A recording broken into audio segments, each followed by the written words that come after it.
धीरज, हम लोग कहाँ जा रहे हैं? कुछ बताओगे? अरे जान, वही तो सरप्राइज है। जब तुम पहुंचोगी तो अपने आप पता चल जाएगा। ये कहकर धीरज ने अपने मोबाइल से एक नंबर पर मैसेज किया। तुम ट्रक को लेकर तैयार रहना।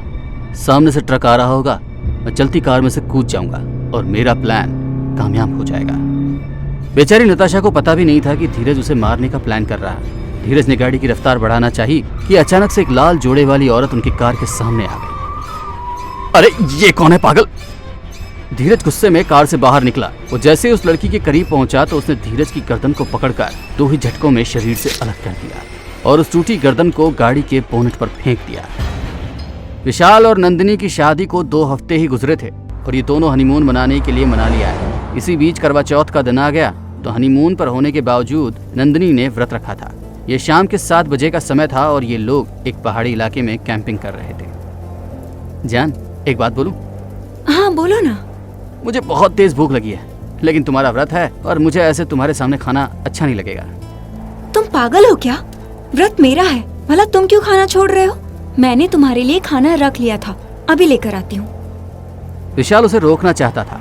नंदिनी कैंप के अंदर गई और एक बैग निकाल कर ले आई। जान, तुमको मेरी कितनी फिक्र है। नंदिनी ने उसके अंदर से एक टिफिन निकाला और जैसे ही उसे खोला तो उसके अंदर से कई सारे मक्खी और मच्छर निकलकर हवा में उड़ गए। छी! नंदिनी के हाथ से टिफिन छूट गया। उन्होंने पाया कि उसके अंदर रखा सारा खाना बुरी तरह से सड़ गया था। ये कैसे हो सकता है? मैंने तो इसमें एकदम फ्रेश खाना रखा था। छोड़ो, अब तो मैं तुम्हारे साथ ही खा लूंगा। तभी एक लड़की इनके पास आई और बोली, अरे यहाँ तो और भी लोग हैं। मुझे लग रहा था कि यहाँ बस मैं ही अकेले कैंपिंग करने आ रही हूँ। वैसे आप लोग कैसे परेशान हो रहे थे? मैंने सुना था कुछ खाने को लेकर शायद। हाँ, वो मुझे भूख लग रही थी और जो खाना हम लाए थे वो न जाने कैसे खराब हो गया। ओह, कोई बात नहीं, मेरे पास एक्स्ट्रा फूड है, आप इसमें से खा लीजिए। उसने अपने बैग से एक टिफिन निकाला और उसे खोलकर विशाल की तरफ बढ़ा दिया। अरे वाह, ये तो बिल्कुल ही घर जैसा खाना है। हाँ, मुझे फास्ट फूड बिल्कुल पसंद नहीं। चलिए शुरू कीजिए। जी शुक्रिया। विशाल ने खाना शुरू किया और वो लड़की उसे अजीब नजरों से देखने लगी। सॉरी, हमने आपका नाम तो पूछा ही नहीं। आपका नाम क्या है? मेरा नाम उर्वशी है। मेरा नाम विशाल है और ये मेरी वाइफ नंदिनी। उर्वशी ने एक छोटा सा टिफिन और अपने बैग से निकाला। उसे निकालते वक्त वो एक मंत्र पढ़ रही थी जिसके बारे में इन दोनों में से किसी को कुछ नहीं पता था। ये लीजिए, खाने के बाद मीठा हो जाए तो अच्छा लगता है। हाँ, ये तो बिल्कुल सही कहा आपने। इस छोटे टिफिन में 2 सफेद मिठाइयाँ रखी हुई थी। उनमें से एक विशाल ने उठाई और खा गया। उर्वशी खुश हो गई और कोई मंत्र बुदबुदाते हुए दूसरी मिठाई उसने अपने मुंह में रख ली। उस मिठाई को खाते ही विशाल को अपने आसपास की हवा में अजीब सी ठंडक महसूस हुई। वो उर्वशी की आंखों में आंखें डालकर देखने लगा और उसके चेहरे पर अजीब सी मुस्कान छलक आई। विशाल, क्या हुआ? अभी भी उसी की तरफ विशाल देखे जा रहा था तो नंदिनी ने उसको झंझोड़ते हुए कहा, विशाल क्या हुआ तुमको? कुछ नहीं। चलिए अब मैं चलती हूँ, फिर मिलेंगे। ये कहते हुए वो खड़ी हुई और वहां से आगे बढ़ गई। विशाल जाते हुए उसकी बलखाती कमर को देख रहा था। विशाल, अब हमें चलना चाहिए। चांद निकलने से पहले हमें होटल पहुँचना होगा, वरना तुम्हारी आरती नहीं कर पाऊंगी। अरे हाँ, चलो चलते हैं। मैं तो भूल ही गया था। ये दोनों कार में बैठे और होटल पहुंचे। मैं जरा चेंज करके आती हूँ, ओके? विशाल बेड पर बैठ गया, लेकिन अभी भी उसकी आंखों के सामने उर्वशी का चेहरा बार बार आ रहा था। तभी धीरे से दरवाजा खुला और उर्वशी अंदर घुस आई। उसने उस समय लाल लहंगा पहना हुआ था और वो सजी धजी काफी कामुक लग रही थी। नंदिनी वॉशरूम रूम से बाहर आई तो उर्वशी को देखकर वो हैरान रह गई। तुम यहाँ क्या कर रही हो? जब नंदिनी ने देखा कि विशाल भी उर्वशी को ललचाई नजरों से देख रहा है तो उसे गुस्सा आ गया। विशाल, तुम इसको इस तरह क्यों देख रहे हो? पागल हो गए हो क्या? इससे कहो कि यहाँ से चली जाए। इतनी खूबसूरत लड़की को भला कौन बेवकूफ दूर करना चाहेगा? ये कहते हुए विशाल ने उर्वशी की तरफ हाथ बढ़ा दिया। उसने विशाल का हाथ थामा और उसके करीब चली गई। विशाल, क्या हो गया है तुमको? नंदिनी ने जैसे ही उर्वशी को विशाल से अलग करने के लिए हाथ आगे बढ़ाया, विशाल ने उसे धक्का देकर दूर कर दिया। मेरी उर्वशी को हाथ लगाने की गलती मत करना। विशाल, इतना गुस्सा नहीं करते, चलिए हमारे साथ चलिए। ये कहते ही विशाल उसका हाथ थामे हुए कमरे से निकलकर आगे बढ़ गया। नंदिनी को अब समझ नहीं आया कि वो क्या करे। वो भी इन दोनों के पीछे रूम से निकल गई। होटल के मैनेजर ने विशाल को जाते हुए देखा तो उसने काउंटर से ही सवाल किया, अरे सर, आप चेकआउट कर रहे हैं क्या? विशाल और उर्वशी दोनों ही उस पर ध्यान न देते हुए बाहर की तरफ जा रहे थे। तो उसने नंदिनी से पूछा, ये तो आपके हस्बैंड है ना, तो ये किसके साथ जा रहे हैं? देखिए, हाँ प्लीज उनको रोक लीजिए। पता नहीं उन्हें क्या हो गया है, मुझे छोड़कर जा रहे हैं। अरे ऐसे कैसे, बिना पेमेंट किए कैसे जा सकते हैं?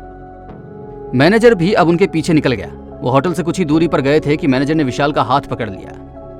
सर, आप चेकआउट किए बिना ऐसे नहीं जा सकते, होटल चलकर पेमेंट कीजिए। तभी उर्वशी ने विशाल की आंखों में देखा और विशाल की आंखें लाल लाल चमक उठी। विशाल, इसे खत्म कर दो। ये सुनते ही विशाल ने उस मैनेजर का मुंह पकड़ा और उसका मुंह इतना ज्यादा चीर दिया कि उसकी मौत हो गई। ये देखकर नंदिनी मानो सुन्न रह गई। उसे यकीन नहीं हुआ कि उसका प्यारा हमसफर इस तरह खौफनाक तरीके से किसी का खून भी कर सकता है। उसको पता नहीं था कि वो अपने पति को उससे कैसे बचाएगी, लेकिन फिर भी वो धीमे धीमे कदमों से उनका पीछा कर रही थी। ये दोनों सुनसान इलाके में बने हुए खंडर में पहुंचे। उर्वशी एक बड़ी सी काली मूर्ति के सामने जाकर रुकी। ये मूर्ति किसी काले देव की लग रही थी। उर्वशी ने उसके सामने अपने हाथों को जोड़ा और मुंह ही मुंह में कोई मंत्र पढ़ने लगी। नंदिनी का डर अब और ज्यादा बढ़ गया और वो उनके सामने आ गई। विशाल, मुझे पहचानने की कोशिश करो। मैं तुम्हारी अर्धांगिनी हूँ, तुम्हारी नंदिनी।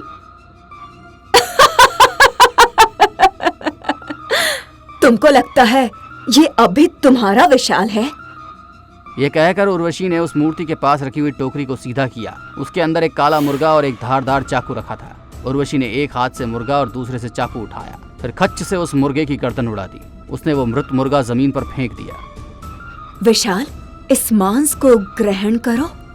उसके इतना कहते ही विशाल जमीन पर बैठ गया और उस कच्चे मांस को खाने चबाने लगा। ये देखकर नंदिनी भी अपने घुटनों पर आ गई और उसकी आंखों से आंसू बह निकले। विशाल, तुमको क्या हो गया?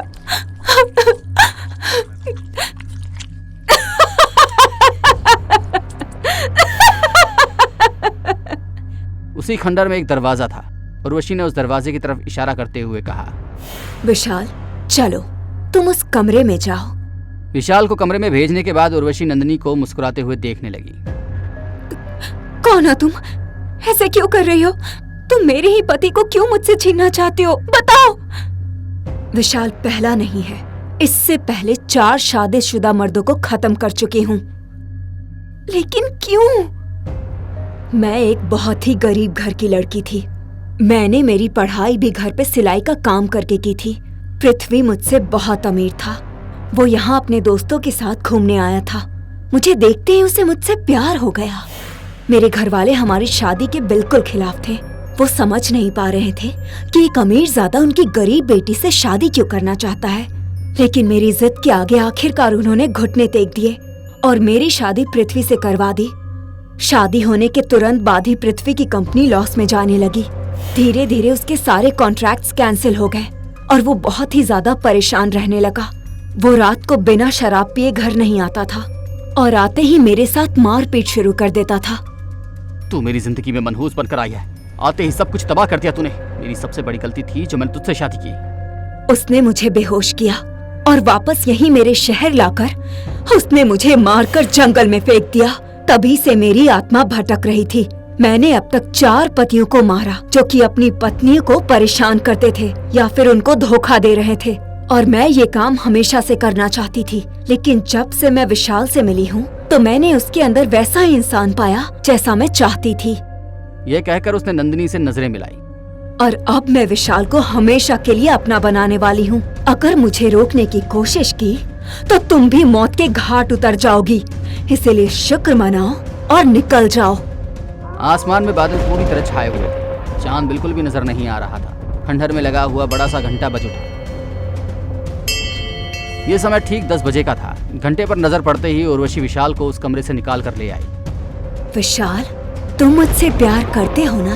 क्या तुम नहीं चाहते कि तुम हमेशा के लिए मेरे हो जाओ? मैं तो बस अब तुम्हारा ही होकर रहना चाहता हूँ, मेरी उर्वशी। तो क्या तुम ये शरीर छोड़ने के लिए तैयार हो? इस शरीर का त्याग देकर तुम मेरे साथ मेरी दुनिया में चल सकते हो, काली दुनिया में, जहाँ बस तुम और मैं, हमारी तन्हाई होगी। हाँ मेरी जान, मैं तैयार हूँ। नहीं चाहिए मुझे ये शरीर और ना ही ये दुनिया। ये सुनकर उर्वशी खुश हो गई। उसने विशाल के सीने पर हाथ रखा और धीरे धीरे उसे जमीन पर लिटा दिया। फिर उसने चाकू हाथ में उठाया और आंखें बंद करके मंत्रोच्चारण करने लगी। नंदिनी ने आंखें बंद की और हाथ जोड़कर माता रानी को याद किया।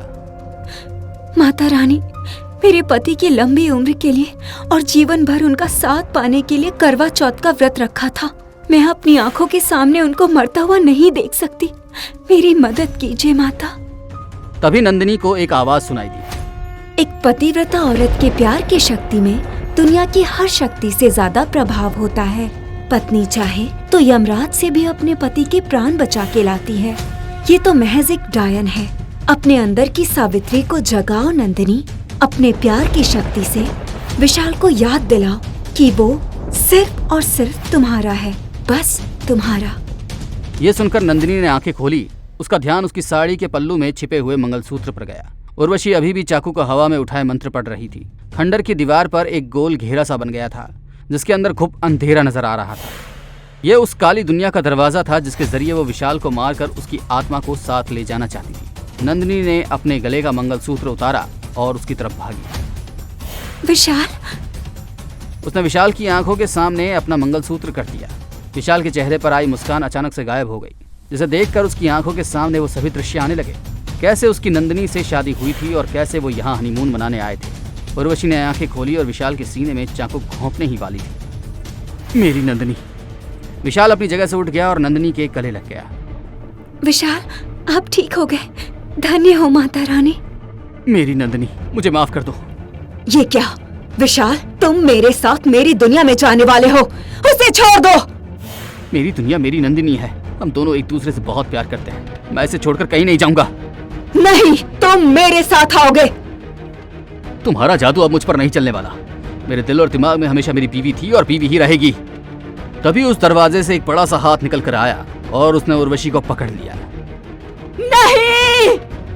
वो हाथ उसे पकड़कर उस काली दुनिया में ले गया और वो दरवाजा भी बंद हो गया। ये दोनों अब होटल पहुंचे और नंदिनी ने विशाल की आरती करके छलनी में चांद और फिर उसका चेहरा देखकर अपना व्रत तोड़ा। विशाल ने कसकर नंदिनी को गले लगा लिया और दोनों की आंखों से खुशी के आंसू निकल पड़े।